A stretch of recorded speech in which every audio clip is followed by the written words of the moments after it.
Queridos irmãos, queridas irmãs, é com grande satisfação que iniciamos o Caminhando Juntos e acompanhados de Nilo Nogueira e Arlindo Ribeiro. Esses dois companheiros firmes do nosso querido Redenção. E juntos, acompanhados também por vocês que nos assistem, nós vamos tratar do tema A Casa Espírita na divulgação do Espiritismo, considerando até a atualidade, as situações complexas que estamos vivenciando, né? Sem reuniões presenciais e daí por diante. Alô, Nilo, tudo bem com você? Olá, Jaime, boa noite. Boa noite, Arlindo. Estamos aqui, né, para mais uma reflexão, para mais um estudo, né, e poder trazer reflexões importantes sobre esse tema tão importante para nós, né? Isso. Arlindo, tudo bem, Arlindo?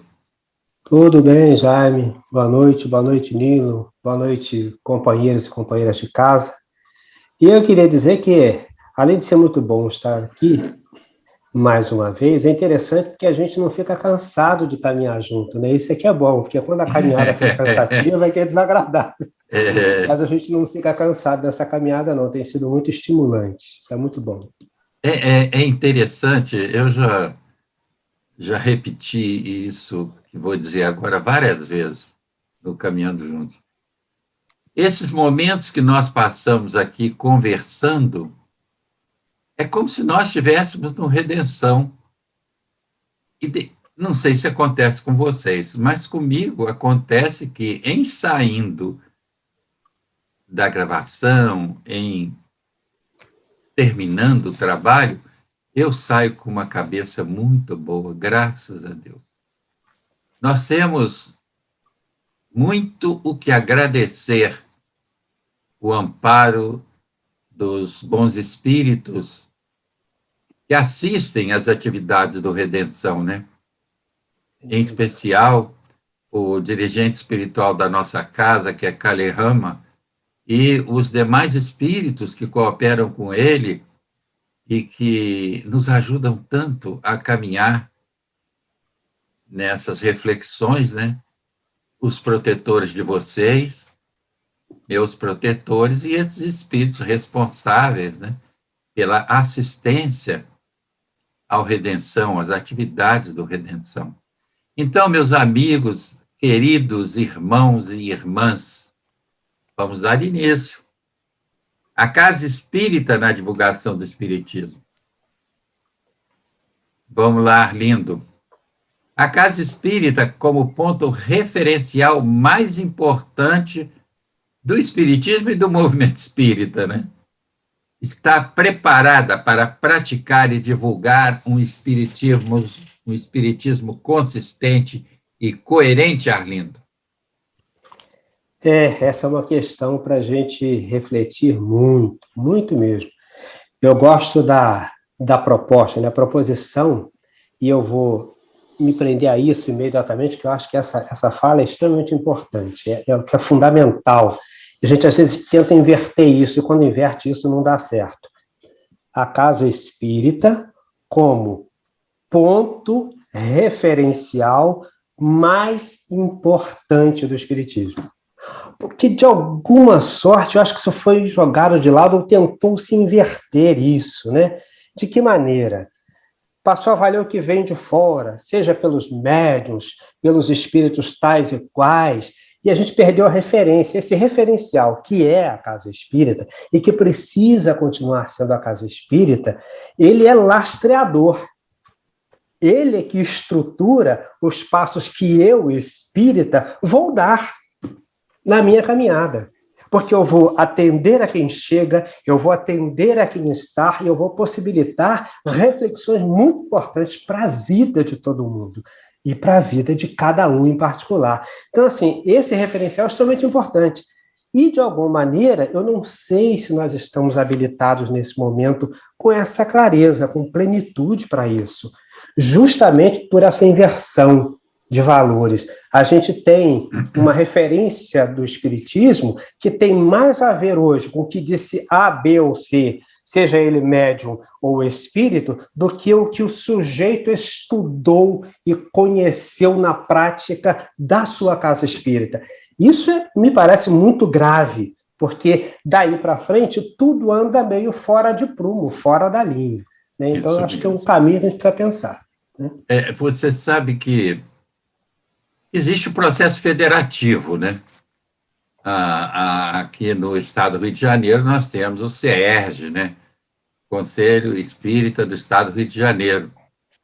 E o Redenção está ligado ao CERJ, que, por consequência, está ligado à FEB. E o Redenção faz parte do 12º CEU, Conselho de Unificação Espírita. Conselho Espírita de Unificação, o 12º CEU, que é da nossa região, né? Tijuca, Andaraí e demais bairros próximos, né? Então, quando há um seminário proposto pela Federativa, o Redenção participa, envia um companheiro para assistir. Ele vem, mas ele traz a ideia que vai ser discutida no Redenção. Porque mesmo procedente de uma federativa, a ideia trazida vai passar pela peneira, ou pelo crivo, ou pelo olhar do comitê diretor do Grupo Espírita Redenção, para ver se o que é proposto é adequado ou não. Porque aí muitos vão dizer, mas o que vem é sempre adequado. Nem sempre. Nem sempre, porque se fosse adequado, acho eu, a Federação Espírita Brasileira não estaria editando e divulgando Rustem. Então, com certeza. Então, nós temos que o que vem das federativas não pode ser imposto sine qua non. Não, tem que ser avaliado pela Casa Espírita se o que é trazido se adequa ao projeto desenvolvido na Casa Espírita ou não. Porque no Redenção, por exemplo, o estudo da doutrina, o ESD, que não é estudo sistematizado da doutrina espírita, é estudo sistemático da doutrina espírita, é o estudo da obra de Kardec, começando com o que é o Espiritismo. Então, nós vamos avaliar o que chega diante desse conhecimento básico que já se desenvolve e os companheiros do comitê já estão habilitados e se habilitando a esse processo crítico que o livro que é o Espiritismo nos conduz a formar para que nós possamos avaliar de forma mais adequada tudo aquilo que chega como instrução para a Casa Espírita. Nilo, vamos lá. 2 elementos devem concorrer para o progresso do Espiritismo, para o estabelecimento teórico, aliás, isso está em Obras Póstumas, no projeto 1868. Quem não conhece esse projeto, procure ler. Em Obras Póstumas, projeto 1868, de Allan Kardec. 2 elementos devem concorrer para o progresso do Espiritismo: o estabelecimento teórico da doutrina e os meios de popularizá-la. Ô, Nilo, que coisa boa, poxa. É verdade.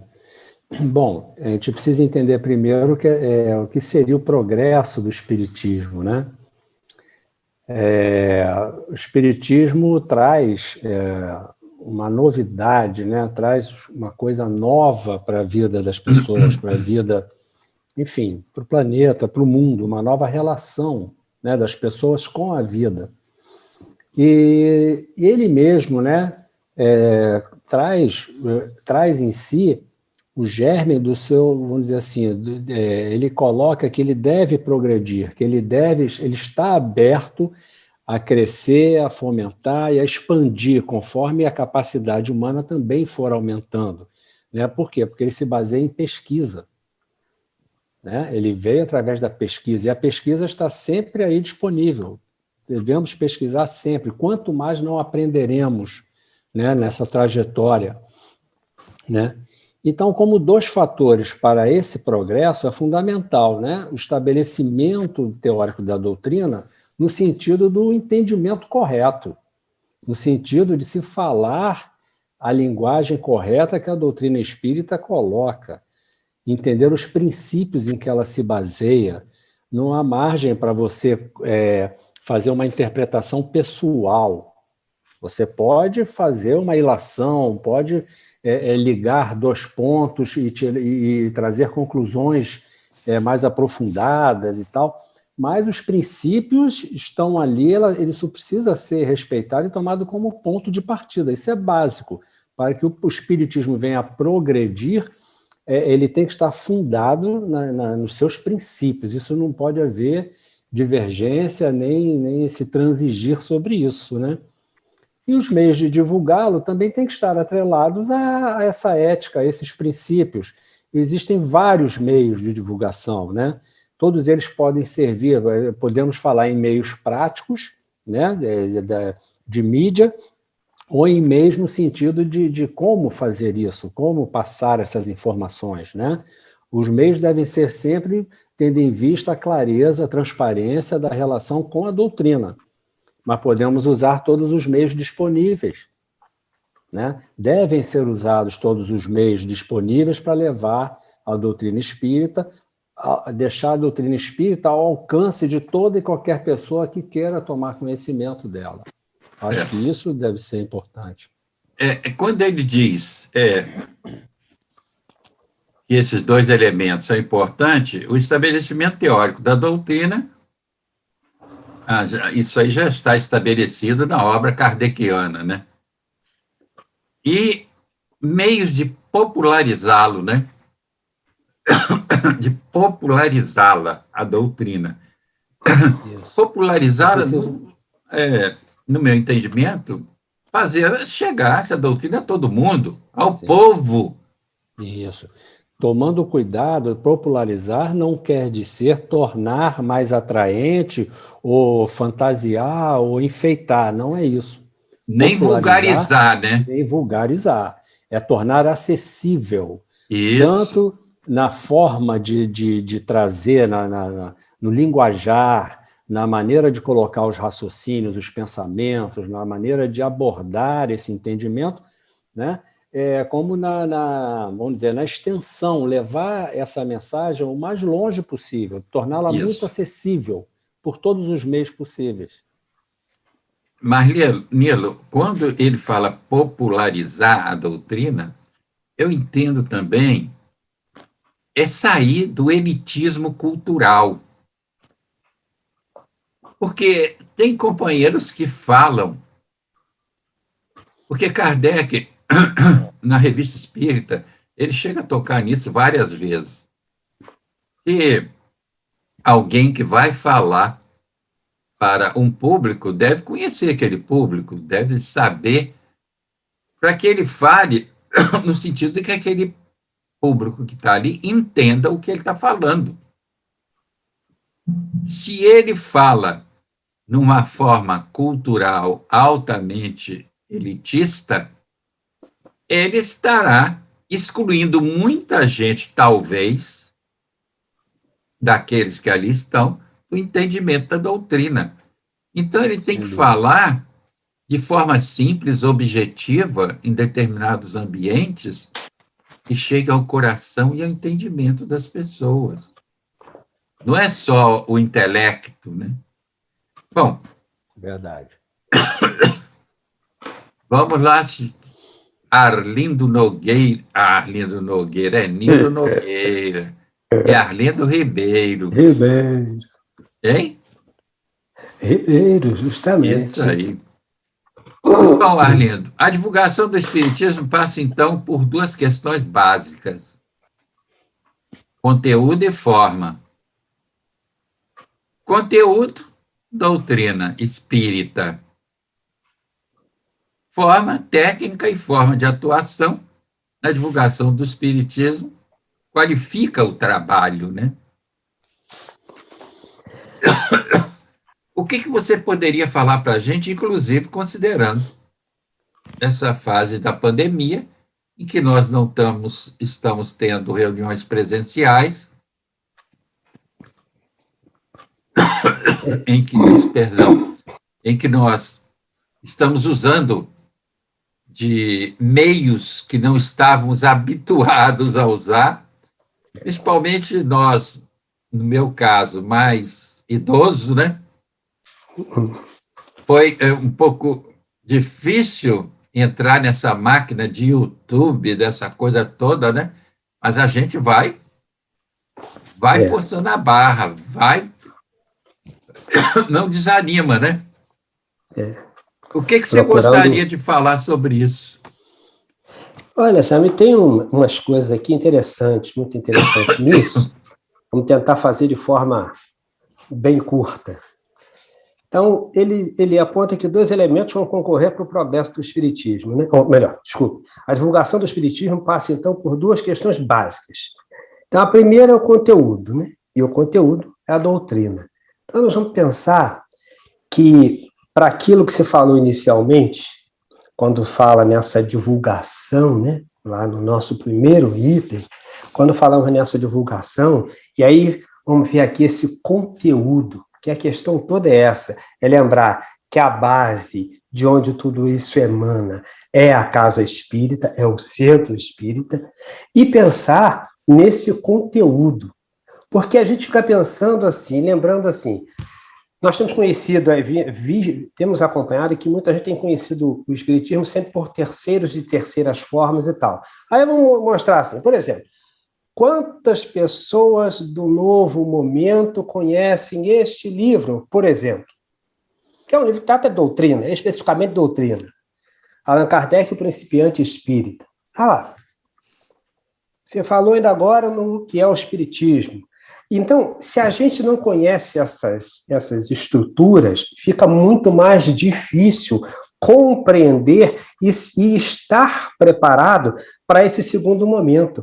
Que a forma de atuação na divulgação vai estar dependendo muito disso aqui. Eu diria inicialmente assim, conteúdo e forma, com um influindo diretamente na outra. Porque conforme seja o conteúdo com que se lida, com que se encontra as bases dessa história, vai influenciar diretamente na forma como se vai propagar isso aí. Então, se a gente pensar, como você lembrou ainda agora, que nós estamos a braços com uma infiltração de muito tempo, de uma proposição rostenguiana, por exemplo, como é que eu baseio esse cara para fazer uma divulgação adequada?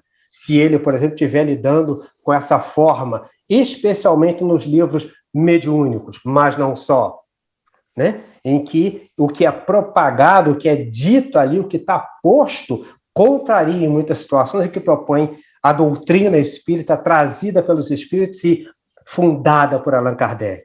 Né? Quando a gente pensa que tem uma proposição de um cara como esse, que diz que nós só encarnamos quando estamos falidos, só quem vem reencarnar é espírito falido.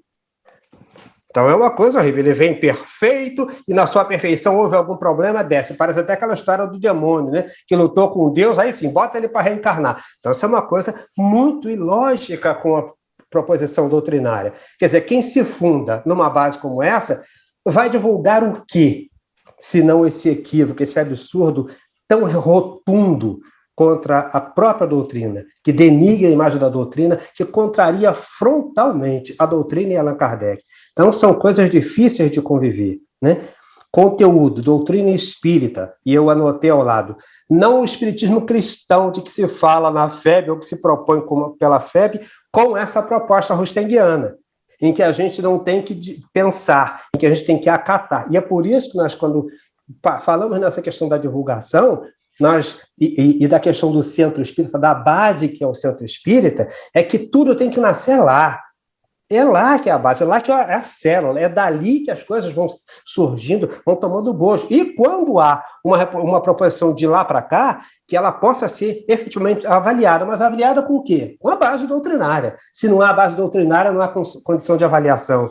Conclusão, não há condição de boa divulgação. Então, a gente perde todo o caminho por conta de algo muito simples, mas que é fundamental. Sem base, qualquer edifício vai ao chão. Pode levantar 25 andares e não vai resolver. A primeira vendaval não fica nada de pé. Só que esse edifício é na intimidade de cada um. Então as pessoas estão aí, abraço com a doutrina, e dizendo sim ao armamento do homem contra o homem, sim ao tiro na cabecinha. Tudo isso deve-se a uma equivocada proposição dentro da doutrina espírita, o que não deveria ser, porque não pertence a ela. Né? Isso é que eu acho.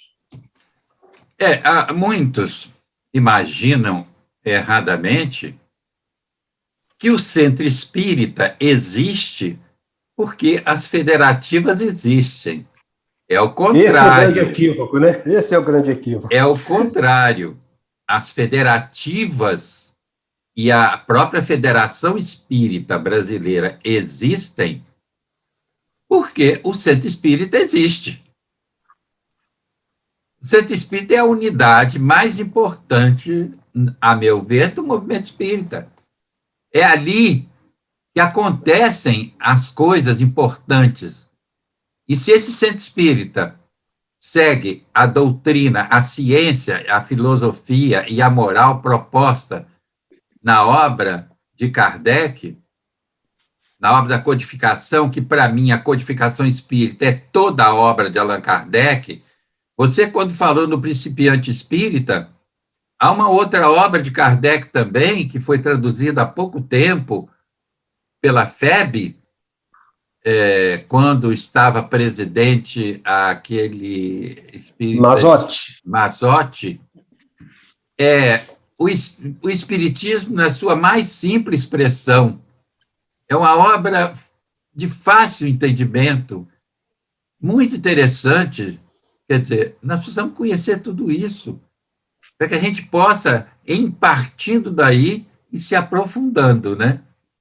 Bom... E, Jaime, se me permite uma parte sobre isso... Claro. Representantes dessas instâncias administrativas do movimento espírita melhor estarão preparados para desempenhar as suas funções quanto melhor tenham passado por uma casa espírita, tenham tido a sua base, a sua formação numa casa espírita, para poder chegar lá e poder estar bem inserido, entendendo do que exatamente ele está falando ou fazendo ali, não é verdade? Como você falou, começa com a casa espírita.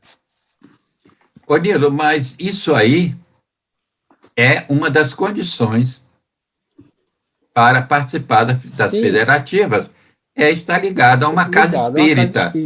Mas isso, infelizmente... ter vivenciado todas essas experiências que a casa espírita oferece, o aprendizado, o treinamento, as práticas, ou seja, ter conhecimento, né, do que é uma casa espírita realmente, e não apenas estar ligado lá administrativamente, né? Pois é, Nilo, mas veja bem, mas isso também, necessariamente, não muda substancialmente a coisa em si. Não, sim, eu estou corroborando o que você disse. Exatamente, quer dizer, tem que ter em vista isso também, como é que realmente a coisa nasce com a casa. E toda essa estrutura em função da existência das casas, né?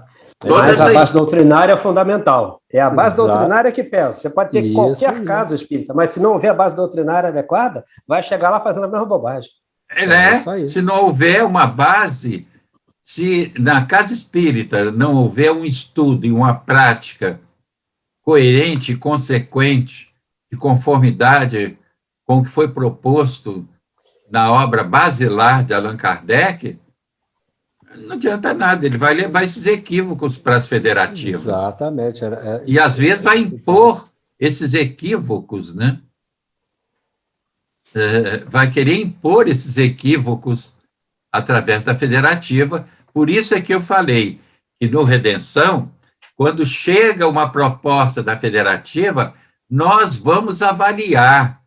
Ela não é instituída ou instalada sem avaliação. Primeiro, se é uma proposta que está dentro da doutrina. Segundo, se cabe no Redenção. Porque, às vezes, é até uma proposta boa, mas para uma outra instituição, não necessariamente para o Redenção. Ou, às vezes, é uma proposta boa para o Redenção e não o é para uma outra instituição. Bom, Jaime, tem. Uma coisa, porque quando você fala, inclusive, sobre um momento atrás, sobre a questão da popularização ou vulgarização, que não devem ser sinônimos, a gente lembra de uma coisa que é uma expressão interessante que eu vou usar aqui, só para a gente ter uma ideia, ou lembrar, aqueles que estão novos no Espiritismo, por exemplo, como deve ser chocante, porque se diz nessa doutrina que ela é para chegar a todos, para que todos possam compreendê-la. Aí, quando nós chegamos aqui, toda semana, meus caros amigos, estamos aqui para o nosso encontro hebdomadário. Não é simples dizer semanal, para que o sujeito de casa compreenda do que se trata, conquanto a doutrina dos Espíritos possibilite-nos uma ampliação do nosso vocabulário, um conhecimento cultural extenso, maravilhoso, a gente não deve confundir isso e criar terminologias que dificultam a vida do mais simples, por exemplo. Então, essas expressões, às vezes, ficam pedantíssimas para quem está buscando uma doutrina que tem como base a simplicidade para o entendimento claro. Então, é muito chocante isso, às vezes. Isso mesmo. Vem cá, agora é Arlindo ou Nilo? Nilo. Nilo, veja bem. Adaptação é mais ou menos isso que Arlindo falou, mas a gente vai trazer, porque é importante. Adaptação da forma e do conteúdo às condições e aos interesses do público-alvo. Quem está falando em nome da doutrina, não é o caso, tem que adaptar a forma e esse conteúdo ao entendimento do público-alvo. Porque, veja bem, certa feita, uma expositora no Redenção, nós estávamos numa reunião de pessoas simplíssimas, de pessoas da comunidade. Aí ela começa, ela é uma pessoa de grandes posses, né? Então, ela começa a citar como exemplo do tema uma viagem que ela fez a Nova York, e Nova York estava nevando. Então, ela com aquelas botas enormes, contava ela assim, com aquelas botas enormes, aqueles casacões, quer dizer, aquele público ali não estava interessado nisso. Era até chocante, porque não era a realidade deles. Não chegava nem perto. O que você acha, Nilo? Olha, nós podemos abordar aqui duas questões, dois aspectos disso. Quer dizer, a par do que o Arlindo já tão brilhantemente colocou sobre a questão da forma, né, da apresentação, mas assim, podemos considerar a pessoa que vai falar em nome do espiritismo em alguma instância fora das casas espíritas, para algum público, ou a questão de como se aborda isso dentro da casa espírita. Né?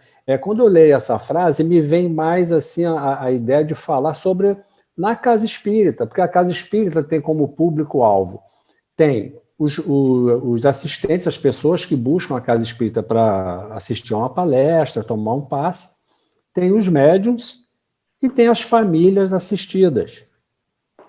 Né? Então, eu acho que quando se trata de estudo... E tem os trabalhadores, né? Os trabalhadores, isso. Os trabalhadores que não são necessariamente os médiuns, né? Tem, então, assim, existe o estudo sistemático, né? Tem a palestra, que também visa, né, aquele público que costuma frequentar a casa para assistir às palestras. Ele tem assim uma certa frequência daquelas pessoas, ele tem determinadas características, então tudo isso é visto e é levado em conta na hora de você trazer a doutrina espírita, se colocar. E uma coisa que você já falou, que é importantíssimo, né? Trazer clareza na fala, simplificar a mensagem, falar com uma linguagem popular, corriqueira, do dia a dia, e não buscar dificultar, né? A propósito não é fazer uma exibição ou uma análise, um teste de erudição, não se trata disso, trata-se de levar um recado, uma mensagem. Então, quanto mais clara possível, melhor, né?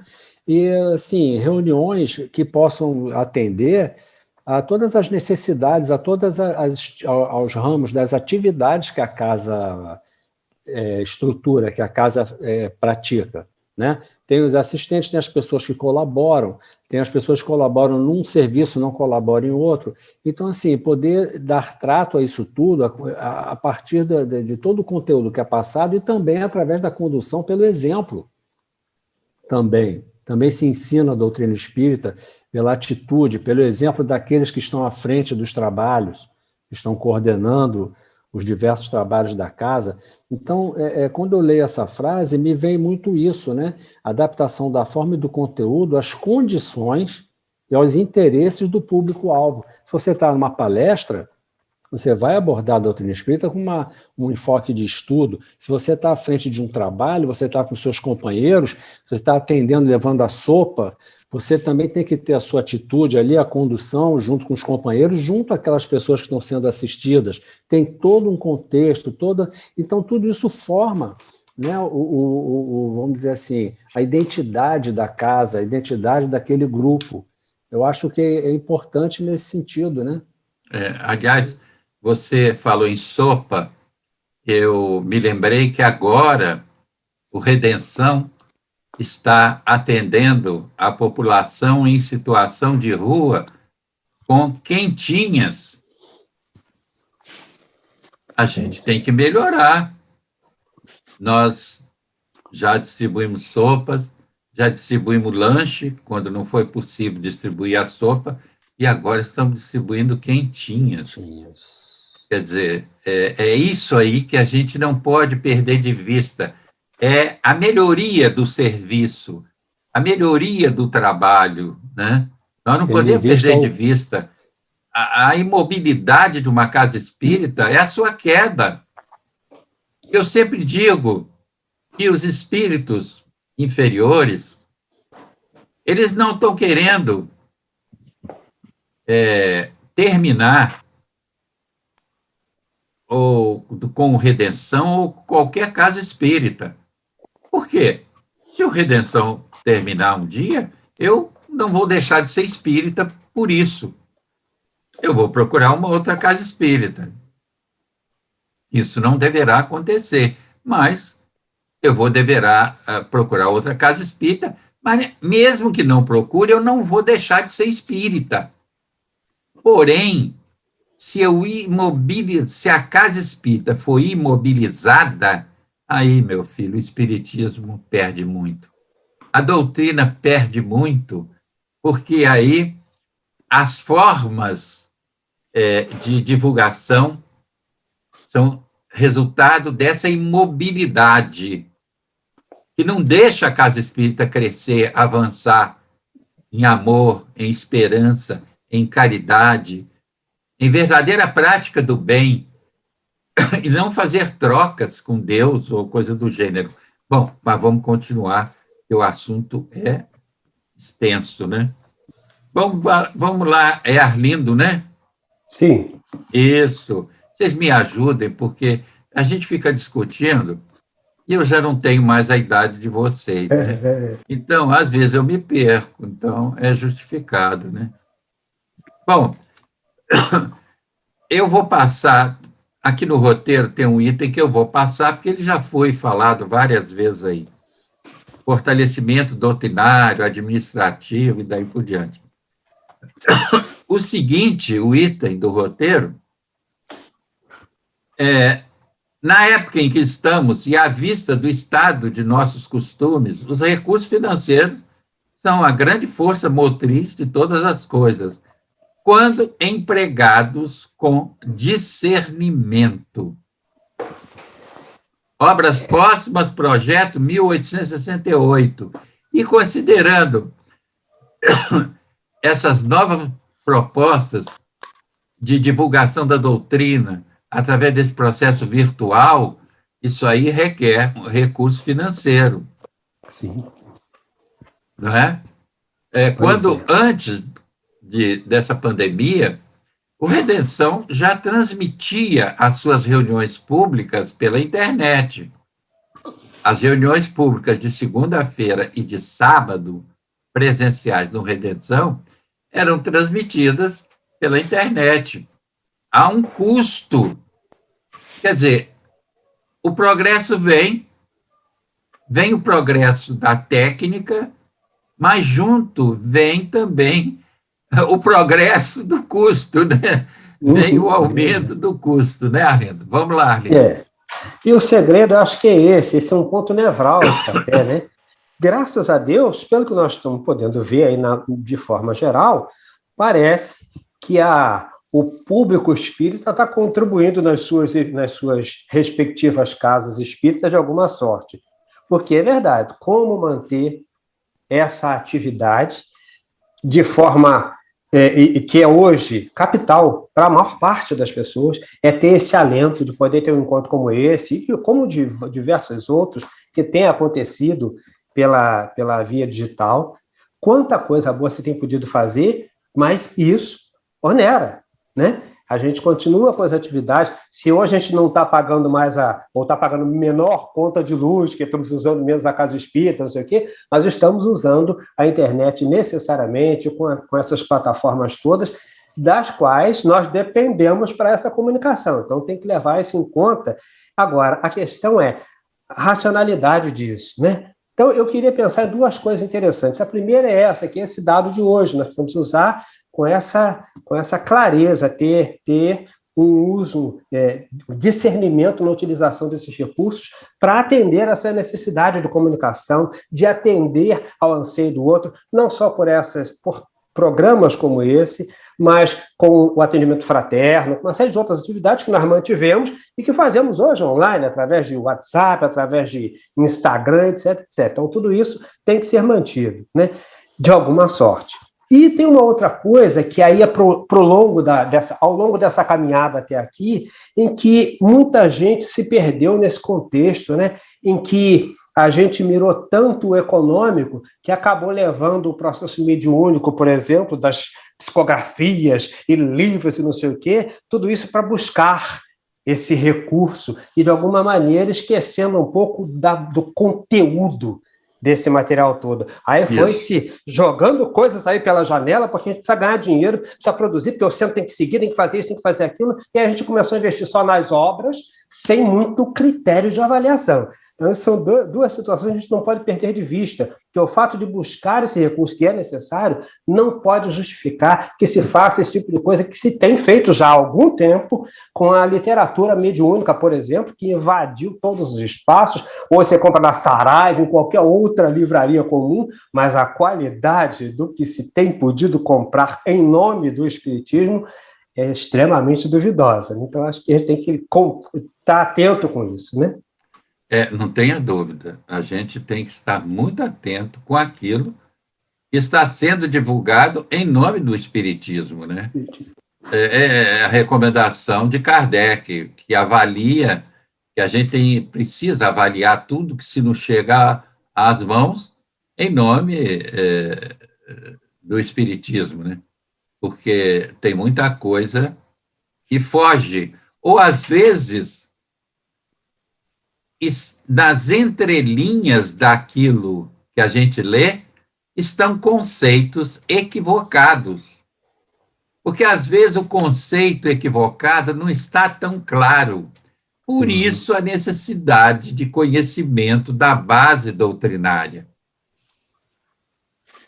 Porque, às vezes, você vai pegar o equívoco da mensagem nas entrelinhas, porque eles são, os espíritos são muito inteligentes. Então, ele sabe que se disser a coisa objetivamente, claramente, você não vai aceitar. Mas se ele entremear verdades e equívocos, é possível que passe por você. E aí lembra, Jaime, aquilo que você falou, lembrou ainda agora. É assim, você não precisa destruir nenhuma casa espírita. Basta que você vá infiltrando esses pequenos conceitos que agem como joio junto ao trigo, que você depois não consegue arrancar, a não ser lá no final, na hora da colheita. Então é muito difícil isso, tem que estar muito atento. Sem base, tudo se complica. Veja bem, nós estamos falando em divulgação da doutrina e nós vamos lá, aspecto científico, filosófico e moral, que muitos chamam de religioso, eu prefiro moral.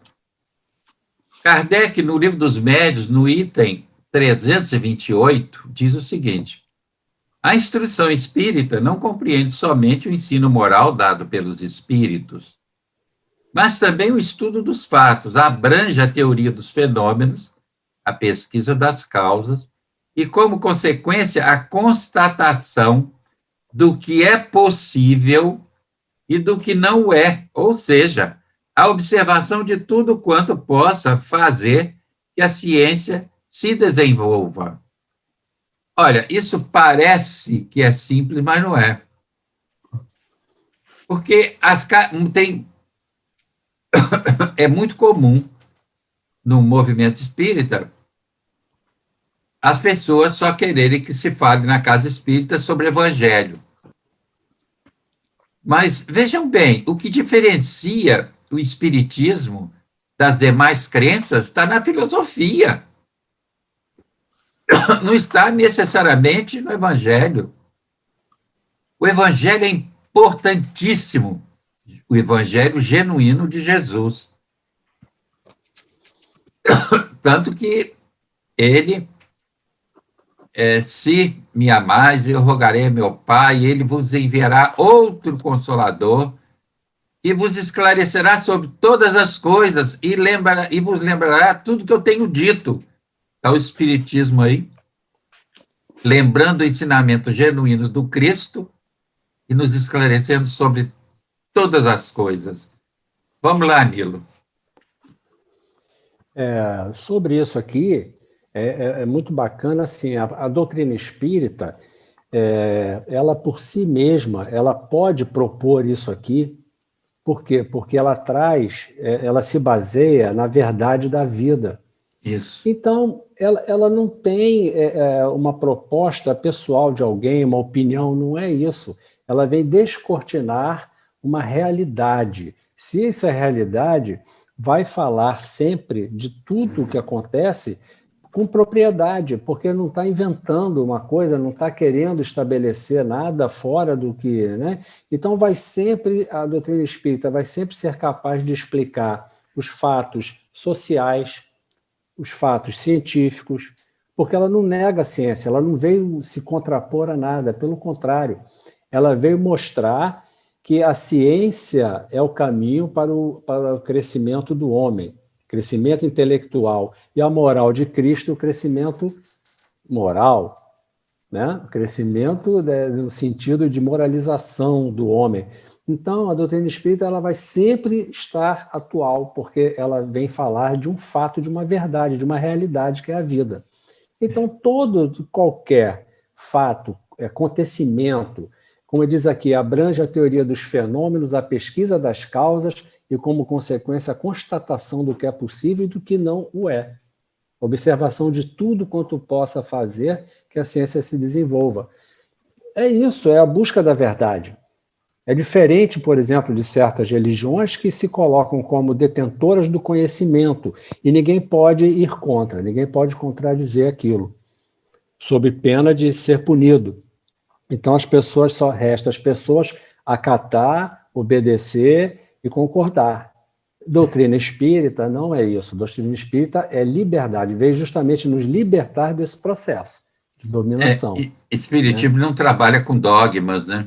Não trabalha com dogmas. Então, esse é um preço que a gente paga, né? A gente, que eu digo, nós espíritas e o movimento espírita, né? O preço que paga, qual? De estar na vitrine e ser testado.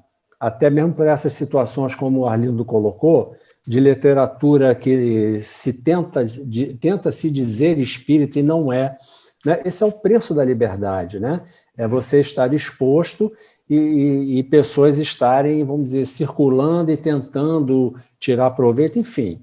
Mas é por isso a importância do estudo, do esclarecimento e do aprofundamento no estudo da doutrina espírita, porque ela traz a liberdade, né? Ô, Nilo, mas aí essa questão aí em que Kardec pontua, quando ele diz a instrução espírita não corresponde somente ao ensino moral dado pelos espíritos. Ou seja, não consiste somente em estudar o Evangelho segundo o Espiritismo, né? Sim, claro. Só que algumas casas acham que as exposições devem ser sempre em cima do Evangelho segundo o Espiritismo. Então, o que acaba acontecendo?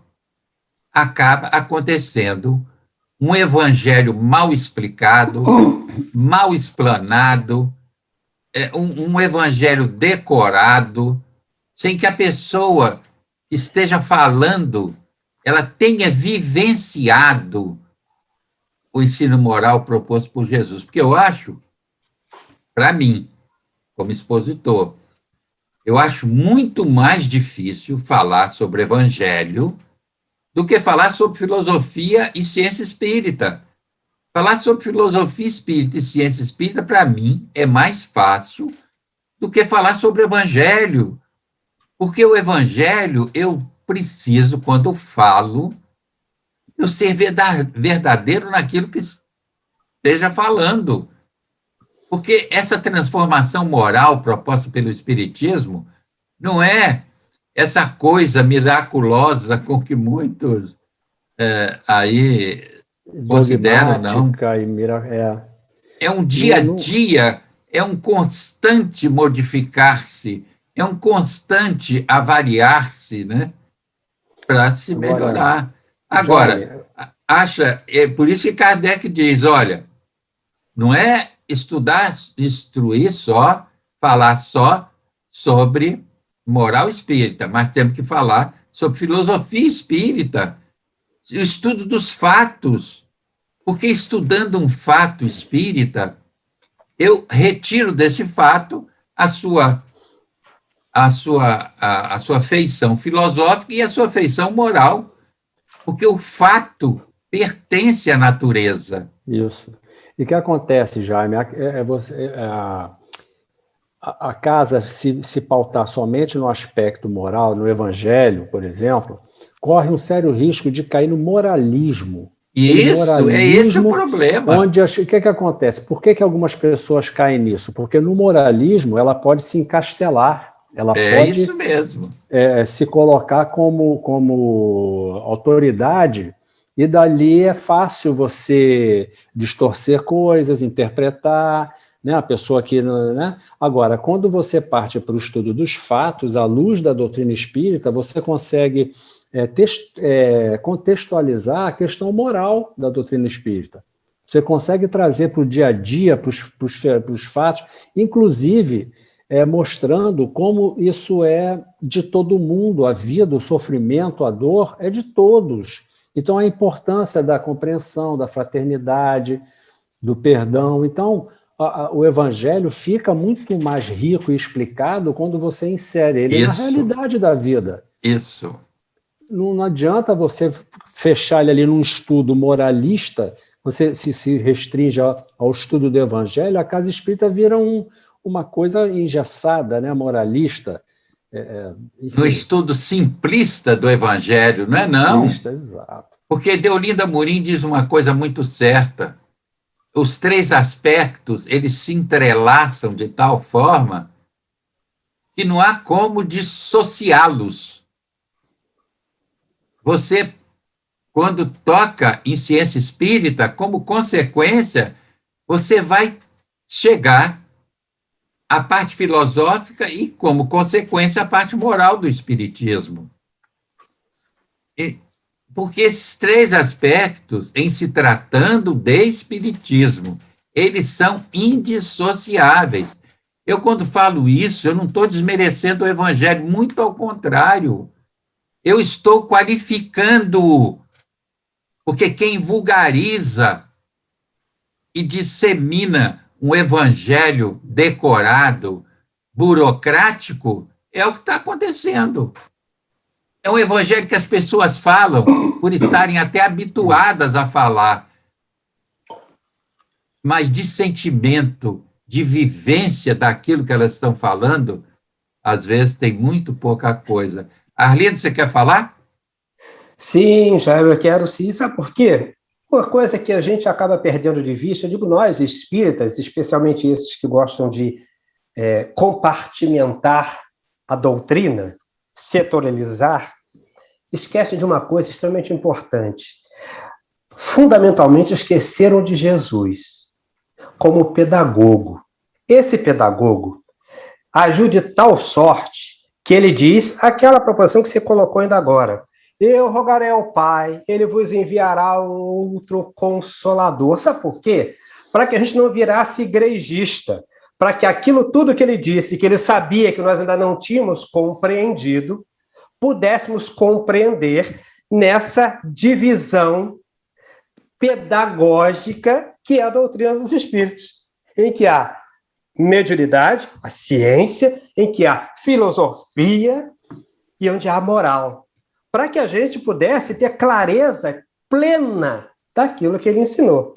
Isso. E aí os caras, os espíritas, esquecem, tiram Jesus desse patamar, dessa história, e resolvem fazer o que eles querem. Porque eu acho melhor assim.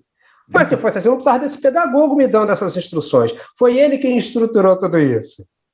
E nos entrega para a nossa melhor compreensão. Vou eu, que sou espertinho, olha só, é melhor isso aqui que faz mais bem para as pessoas. Isso é uma maluquice. Eu estou ensinando do Padre Nosso ao Vigário. Isso é uma coisa de maluco. Ali ainda tem um aspecto, né, Jaime, Arlindo? Se nós formos pegar Jesus, né, vamos observar Jesus, ele contextualizou todas as lições dele nas atividades do dia a dia das pessoas. Ele exemplificou. Claro. Então, olha só, é contextualizado, tem a ver com a vida, com o que se vive, com as atitudes, né?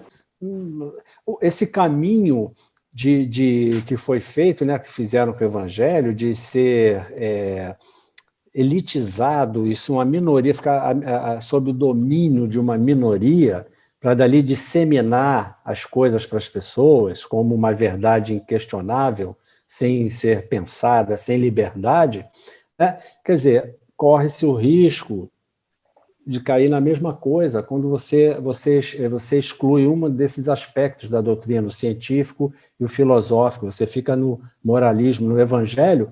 Como o Jaime falou, é importantíssimo quando associado. Por quê? Porque o evangelho cresce, ele se engrandece, você entende com muito mais profundidade quando o tríplice aspecto está presente.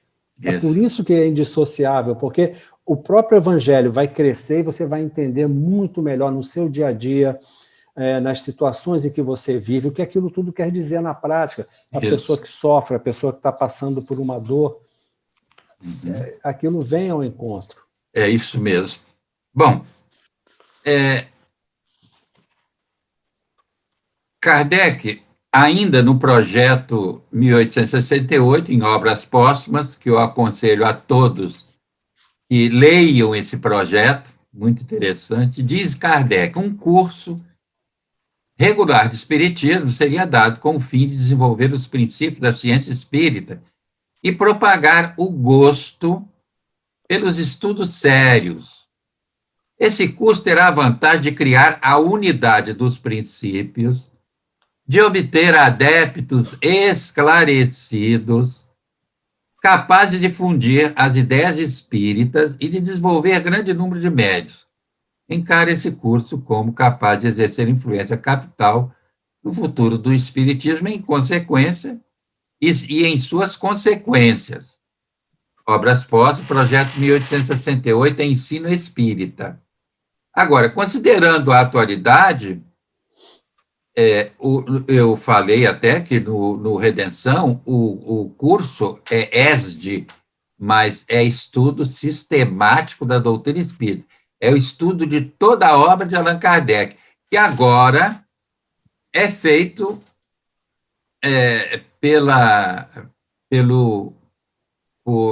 de forma virtual, né? Ou pelo Meet, ou pelo o outro, como é o nome? Pelo Zoom. Pelo Zoom ou pelo Meet, né?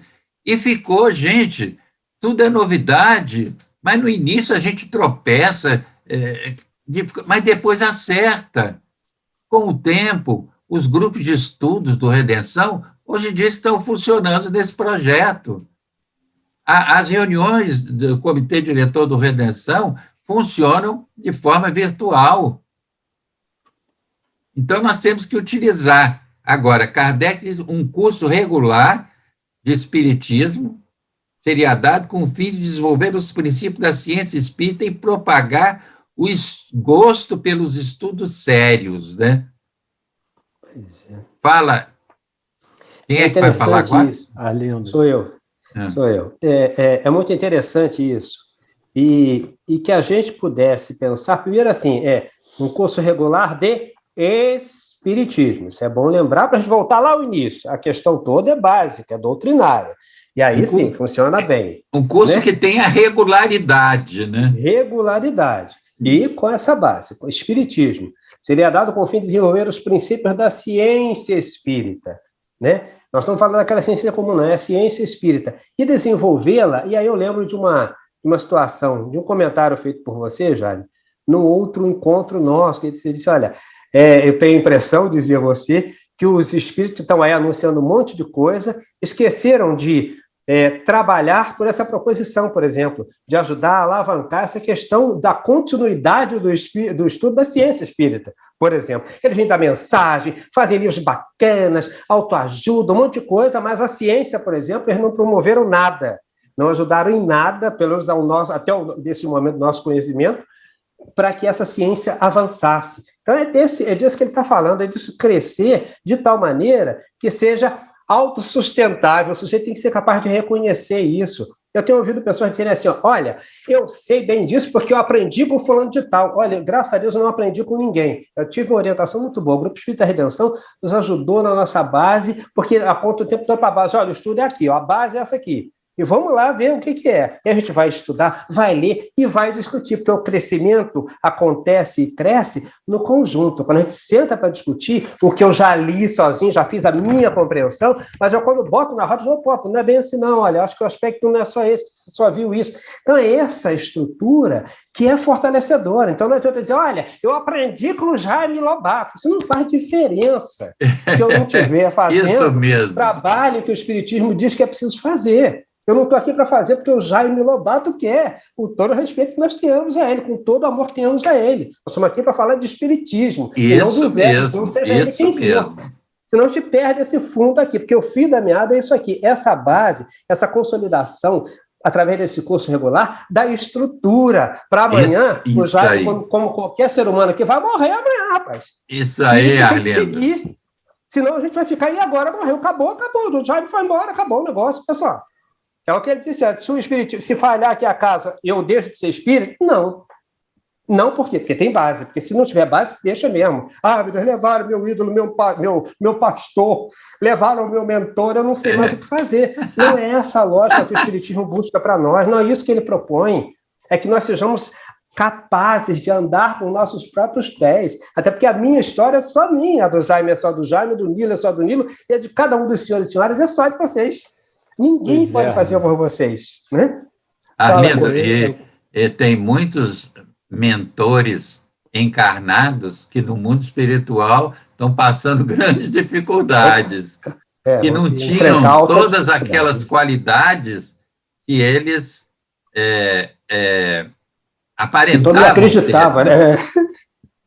E é interessante porque isso que o Arlindo está dizendo é impressionante, né? Porque assim, o conhecimento liberta, né? O conhecimento liberta. Então, para quem é muito apegado ao poder, para quem dá muita importância ao poder, você abrir o estudo propiciar que o conhecimento chegue ao maior número de pessoas possível, isso às vezes é uma ameaça, né?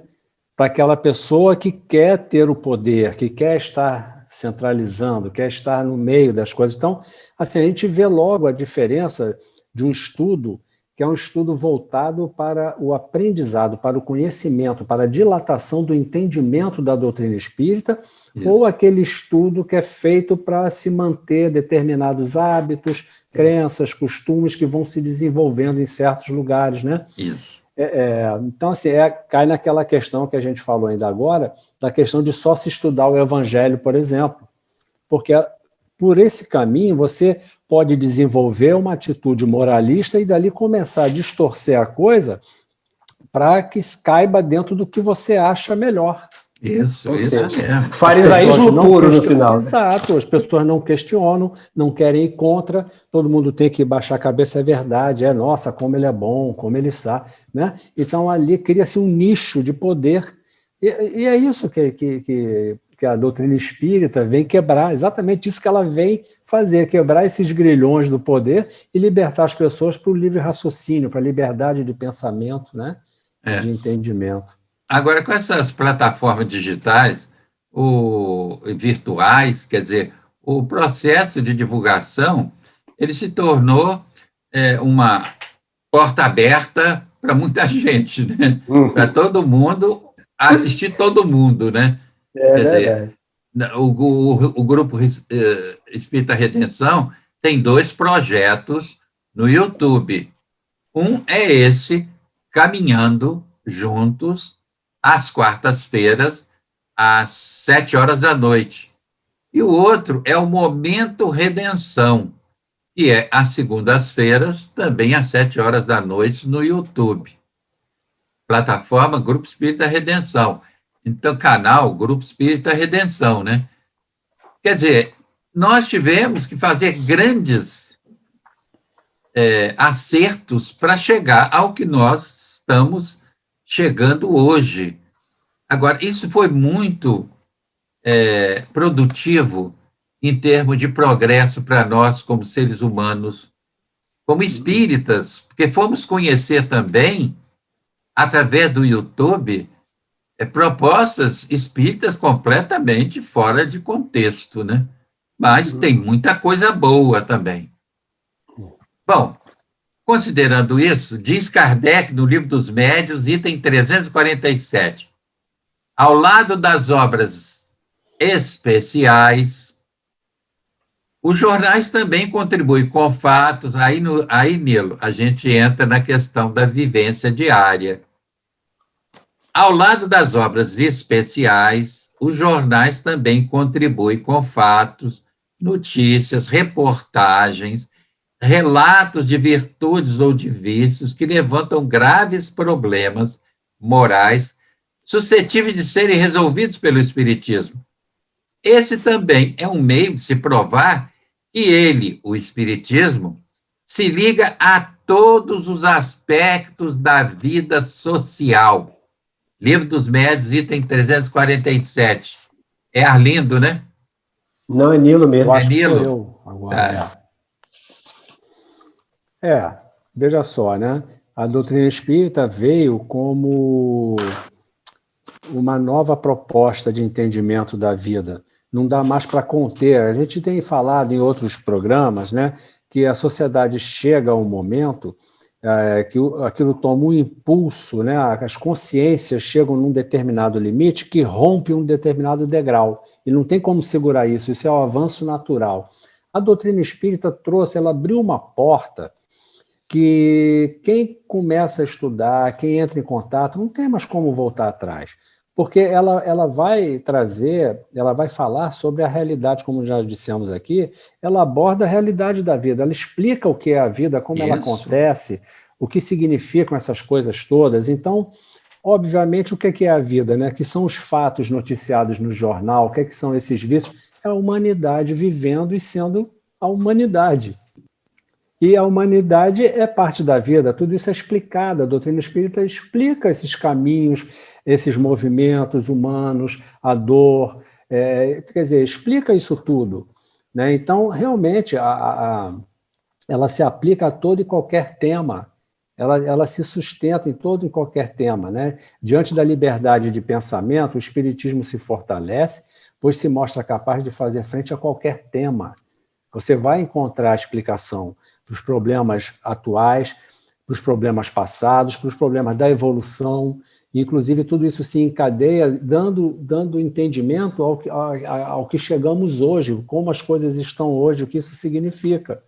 Tudo está dentro de um contexto, né? A doutrina espírita traz luz para esse conhecimento, traz luz para a existência, para a vida, de um modo geral, né? Me parece isso. Nilo, acontece que você falou bem na questão do moralismo surgir de um evangelho mal interpretado. Então, veja bem, é esse evangelho mal interpretado que não permite que as casas espíritas atendam isso que Kardec está recomendando. Porque, Exato. veja bem, Sim. Qual é a casa espírita atualmente que discute feminicídio, homofobia, racismo, mas discute com base em história, na escravidão que houve no Brasil, que gerou essa condição terrível? Quer dizer, fica todo mundo aí bajulando a Princesa Isabel e outras coisas, jogando purpurina demais em algumas coisas, quando a realidade não é bem essa. Jogar os negros na rua, os escravos, sem assistência alguma, o que ia resultar nisso? Bom, então, você falou bem, esse moralismo surge de um evangelho mal interpretado, então inibe a discussão na casa espírita disso que Kardec recomenda. Ao lado das obras especiais, jornais também contribuem com fatos, notícias, reportagens, relatos de virtudes ou de vícios que levantam graves problemas morais. Ora, estupro. E pior, Nilo, que os estupros estão acontecendo dentro dos lares, nas famílias. Isso não se discute, isso precisa ser discutido. É verdade. Porque o Kardec diz, no item método do Livro dos Médiuns, no capítulo método, ele fala que o Espiritismo toca em toda a problemática humana. Porque se nós vamos falar só de flores, isso, como é que nós vamos ajudar essas pessoas que estão passando dificuldade atualmente com feminicídio, com homofobia? Não existe. Como mudar atitudes, conceitos, valores. E tem uma coisa, Jaime, que é assim, é preciso coragem para estudar e entender a doutrina espírita, por causa disso que você está dizendo. Porque ele vem trazer uma discussão para todos os temas. E quem não está disposto a sair da acomodação, sair da zona de conforto, vai ter dificuldade com isso, né? Ele tira o tabu dos assuntos, ele acaba com todo e qualquer tabu, tudo tem que ser conversado, tudo tem que ser explicado, né? Então, assim, essa liberdade do espiritismo, essa liberdade fortalece o espiritismo, falar sobre todos os assuntos, né? Quem busca manter o domínio não vai encontrar respaldo na doutrina espírita, não vai encontrar apoio na doutrina espírita. Quem busca a dominação, o elitismo, manter o status quo, não encontra respaldo. O moralismo. Não vai encontrar apoio na doutrina espírita, que a doutrina espírita vem exatamente libertar as pessoas de tudo isso. Vem trazer a autoconsciência, a consciência de pensamento, a liberdade de pensamento, né? A doutrina espírita, ou o espiritismo, é uma nova leitura da vida e da religião. Não tenham dúvida disso. Enquanto nós não entendermos disso, que é uma nova leitura... Bom, Arlindo, vamos lá. Nós estamos quase terminando. A imobilidade, em lugar de ser uma força, torna-se causa de fraqueza e ruína para os que não seguem o movimento geral. rompe a unidade, porque os que desejam ir para a frente separam-se dos que se obstinam em ficar para trás. Entretanto, embora seguindo o movimento progressista, é mister fazê-lo com prudência e evitar entregar-se às cegas aos devaneios, utopias e novos sistemas. Importa fazê-lo a tempo, nem muito cedo, nem muito tarde, e com conhecimento de causa. Obras Póstumas, projeto 1868. Pois é. E aí eu gostaria de brincar com os dois, né? Com os dois itens, porque eu tenho a impressão de que eles se completam, mas dois, porque nós aqui passamos por um, que é o que fala daquela publicidade larga. E aí eu me lembrei, desde lá até aqui, o que foi lido agora, eu me lembrei que quem contribuiu muito para isso, e isso dá a gente sente uma falta muito grande, a gente não tem hoje homens, figuras no espiritismo capazes, ou que se mostrem capazes de criar esse diálogo consistente, consequente, de forma generalizada em qualquer meio de comunicação. A gente não tem isso hoje. Mas eu quero considerar que, falando dessa larga publicidade no item anterior, que a gente passou rapidamente, e lembrando dessa imobilidade para chamar a atenção de evitar entregar-se às cegas aos devaneios, utopias e novos sistemas, nós precisamos lembrar, fundamentalmente, para os nossos momentos atuais, de três figuras que eu citaria sem medo de errar. Primeiro que tudo, Deolinda Amorim, porque foi quem mais conseguiu criar esse diálogo e dizer, olha, a vida é essa aqui, ó, e está aqui, e botar o espiritismo na roda, mostrando como é que se faz isso, que jogo é esse, que história é essa, como é que isso toca a nossa vida. Herculano Pires, e mais atualmente, eu diria, Hermínio Corrêa de Miranda, que pode fazer essa incursão aí com muita clareza, com muita serenidade e com muita base doutrinária. Esses três são ótimos. Esses três são ótimos. E aí, se a gente olhar para eles, porque esses caras produziram, a gente vê que está faltando tudo isso que está proposto por Kardec aqui, está faltando hoje, que a gente não tem gente capaz de fazer isso com firmeza. Porque quando ele fala, por exemplo, de e multiplicando os adeptos, imporia o silêncio aos detratores que teriam que ceder ao ascendente da opinião. E eles conseguiram fazer isso. Nós hoje não temos muito como, sabe por quê? Aí eu vou voltar àquela pedra de toque lá do início.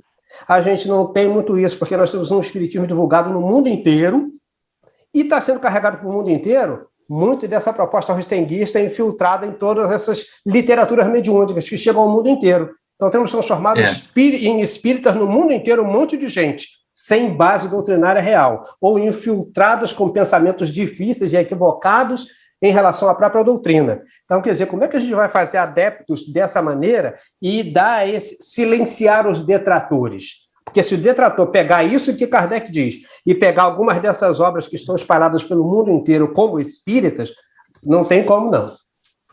Fica muito difícil da gente bancar essa discussão. Né? Então, em algumas obras mediúnicas, em alguns grupos espíritas formados lá fora, são formados em cima de obras mediúnicas romanceadas, e não necessariamente em cima da ciência, da filosofia e da moral proposta nas obras de Kardec.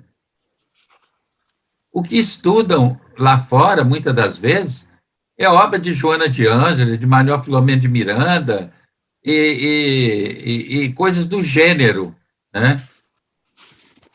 Então, nós ficamos aqui no Brasil emocionados com a certeza de que o espiritismo está chegando aos corações, mas não sei se vai bancar quando a tempestade vier. Pois é, esse é o problema. Porque quem estuda a base doutrinária, ele se prepara para viver. Ele se prepara para viver mesmo. Então, quando como Jesus falou, você levantar uma casa na areia, veio a tempestade da vida, as vicissitudes da existência, e derruba essa casa porque ela não tem base. Agora, quando você constrói sua casa em cima da rocha, com base sólida, quando a gente constrói o edifício doutrinário que a gente pretende seguir aqui na Terra, em cima dessa base doutrinária, olha, a gente tem outra proposta. A gente leva em conta a vida, a gente pretende vivê-la dessa forma e não se enquadrar num projeto de A, do espírito A, do espírito B, do espírito C.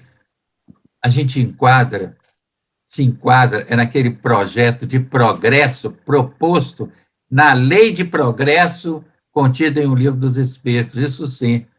Porque esse é sustentável, esse é autossustentável. Autossustentável, falou muito bem. Mas, meus amigos, eu vou, para terminar, essa questão da imobilidade, que foi o Arlindo que falou, né? Eu acho muito importante. Uma casa espírita, quando se mobiliza, ela deixa de crescer, e é isso que os espíritos levianos querem. Não é terminar, não é destruir a casa espírita, não. Não é extingui-la, não, é imobilizá-la. Porque imobilizando-a, ela deixa de cumprir com seu papel. Mas, olha, para terminar, eu vou terminar lendo o último tópico do roteiro. O Espiritismo, obras postas. Nós tratamos, tudo que nós tratamos aqui, consta do projeto 1868, contido em Obras Póstumas. É um material excelente. E, diz Kardec, o Espiritismo é uma questão de fundo. Prender-se à forma seria uma puerilidade indigna da grandeza do seu objetivo. Eis porque os diversos centros que se dedicam ao verdadeiro espiritismo deverão dar-se as mãos fraternalmente, unindo-se para combater os seus inimigos comuns, a incredulidade e o fanatismo. Esse fanatismo aí entende-se idolatria a espíritos e a médiuns. Eu gostaria que vocês comentassem, os dois comentassem esse dizer de Kardec, que é espetacular. Isso aí é uma ameaça, se Arlindo me permite começar. Essa é uma ameaça, né, que a gente enfrenta sempre, né? A incredulidade e o fanatismo. Essa é uma ameaça que está sempre presente, né? E não tem como a gente poder fazer isso, essa proposta que está aqui, das casas espíritas verdadeiramente dedicadas à doutrina, darem as mãos, sem o estudo, sem a base, sem o conhecimento. Não dá para você falar em doutrina espírita sem conhecer Kardec. Isso é um absurdo, isso não é doutrina espírita, não é espiritismo, né? Então, o estudo é fundamental, o estudo da doutrina espírita. Sem isso, da obra de Kardec, não dá para começar, não. Você não consegue começar algo significativo, algo consistente, com as obras periféricas. Isso é quase impossível, porque isso não dá base. Elas se baseiam na doutrina espírita. Se você não conhece a base, você não tem como compreender o que está ali, né? Assim, a doutrina é um novo paradigma, né? Ela vem trazendo uma mudança profunda, como já me colocou, na percepção do mundo, da vida de um modo geral, né? E da nossa relação com isso tudo, né? Traz uma proposta de mudança, e para isso é preciso coragem. A gente tem que ter coragem para abraçar a doutrina espírita, porque ela vai nos colocar numa posição de confronto com o status quo, com certas questões que estão aí. A gente vai romper com certas coisas e seremos questionados. Então, se a pessoa não tem a coragem de se posicionar e não estiver preparado, estudando doutrina espírita, né, ela não consegue fazer isso, né, romper com o velho, né, e começar a pensar com a própria cabeça, ter liberdade de opinião, de consciência, que esse é o objetivo da doutrina espírita, trazer essa libertação. Isso. Mas tem que estar embasado, tem que conhecer. Adquirir autonomia de voo, né, Nilo? Isso, é o momento, são chegados os tempos, né, Jaime? Arlindo. Bom, esse dizer é muito interessante. A meu entendimento, quem prende-se à forma é, por conseguinte, incrédulo. E aí não tem como combater a incredulidade, porque ele está dizendo aqui que essa união é capaz de combater os inimigos comuns, a incredulidade e o fanatismo. Quem se prende à forma é por si só um incrédulo. Já garante o não saber e, consequentemente, é fanático. Porque toda vez que a gente lembra, nós vamos lembrar do espiritismo de hoje, os espíritas hoje, o movimento espírita hoje, com pessoas dizendo sim à barbárie, seja a barbárie mesmo, institucionalizada, com o poder das armas de fogo, para atirar nas cabeças, para invadir e etc, as comunidades pelas suas carências e dificuldades, ao invés de lutarmos como espíritas pela consagração do direito como algo inalienável, o direito para todos de saúde, de qualidade de vida, de educação, de lar, de moradia. Aí, saneamento básico, né?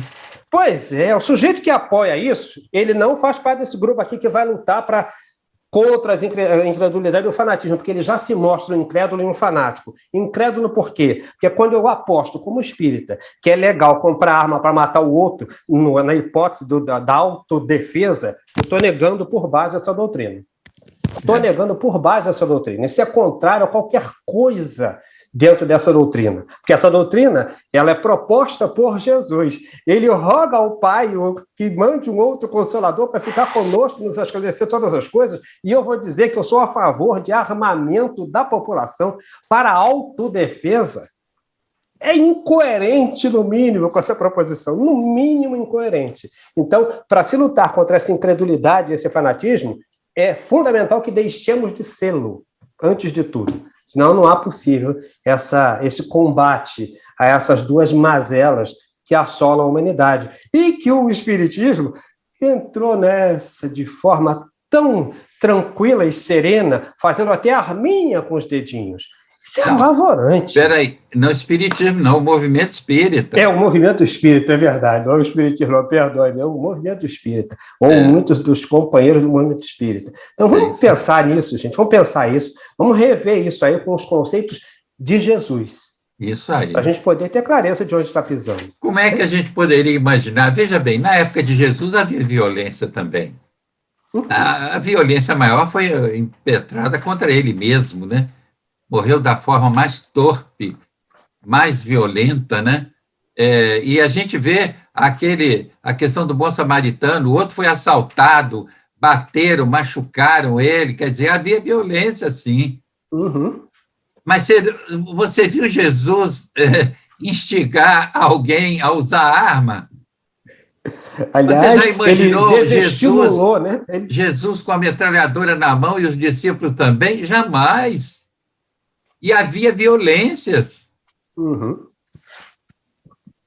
Bom, mas o tempo cobra. E está cobrando que chegou o final hoje. E as despedidas para o nosso amigo Arlindo Ribeiro. Caríssimos amigos, muito bom estarmos mais uma vez nessa nossa caminhada. Agradeço imensamente a companhia agradável dos dois companheiros, dos dois amigos e dos senhores e senhoras de casa. Lembrando mais uma vez que esses temas que têm sido trazidos aqui, eles não pretendem estabelecer verdades unilaterais, mas chamar a atenção para essas mensagens do codificador, no melhor sentido que essa palavra possa ter, e do Espírito a verdade, que foi quem presidiu toda essa movimentação, toda a estruturação desta doutrina. Isso. Então, se nós contrariamos isso, amigos, nós não estamos num bom caminho, não porque nós estabelecemos que é esse ou aquele caminho, mas é para cada um de nós mesmo, porque essa doutrina é de fortalecimento, de libertação plena Se a gente não segue isso, a gente não consegue ter essa liberdade de verdade, porque liberdade tem a ver com a intimidade. Não é que alguém me dê, não. Porque tem muita gente que foi escravizada e esteve livre o tempo todo aqui. Ó. Isso. Então vamos pensar nisso, amigos. Isso. Um beijo no coração de todos, muita paz. Nielo. Só complementando aqui, lembrando, né, Arlindo, Mandela. Eu reassisti essa semana Invictus, que é um filme maravilhoso, falando desse homem, dessa trajetória. Isso é liberdade aqui. Então, assim, não adianta a gente só estudar e ficar encastelado na casa espírita com medo da vida, né? Como a gente já até tratou desse tema em outros programas, né? As pessoas que se isolam, não é por aí, né? Porque Sêneca falava assim, mares tranquilos não fazem bons marinheiros. Né? Se eu não me engano, foi Sêneca. Então, se nós não sairmos para o mundo para viver, não aprenderemos. Né? Jesus disse, bem-aventurados os aflitos, pois serão consolados. Precisamos testar a nossa aflição, buscar o nosso crescimento, tentar superar nossas dores, e a doutrina espírita nos mostra o caminho. Nós precisamos estudar e saber compreender e trazer para a vida, para o dia a dia, saber ler a vida através da doutrina espírita. Né? Vivermos como espíritos, buscando a verdade e a luz. Eu acho que essa é a proposta principal da doutrina espírita. Né? É a gente não ter medo, é na vida, é nos acontecimentos, é em meio a tudo isso, a violência, a incompreensão, o fanatismo, é em meio a tudo isso que nós vamos nos fortalecendo, crescendo e entendendo o que é que direção, para qual direção Jesus está tentando nos indicar. Acho que é por aí, pela experiência. Eu agradeço muito a companhia do Nilo, do Arlindo, dois amigos do nosso Redenção, que me ajudam muito a raciocinar, a refletir aqui na condução do Caminhando Junto. A esses dois amigos, a minha gratidão, e a minha gratidão a vocês também que nos acompanham, que nos assistem. Possamos estar juntos aí, caminhando, crescendo, progredindo, buscando sermos seres humanos melhores, mais afetuosos, mais solidários, mais fraternos, menos egoístas, menos orgulhosos, que possamos saber perdoar, sermos indulgentes com as imperfeições dos outros, que precisamos de indulgência para com as nossas imperfeições. Amigos, queridos irmãos, queridas irmãs, é hora de nós refletirmos muito sobre o momento que estamos atravessando. E eu rogo as bênçãos de Deus para o nosso povo brasileiro. Esse povo que é bom, já produziu coisas e produz coisas maravilhosas, está passando por dificuldades grandes. Essa pandemia tirou a possibilidade de ganho e de alimento para muitas famílias. Então, vamos fazer a nossa parte. Nós somos privilegiados. Vamos ajudar esse pessoal que está na periferia, passando fome, passando dificuldade de alimentação. Que a paz seja em nossos corações e que o bem se torne uma atitude diária em nossas vidas. Um afetuoso abraço para todos vocês e até breve.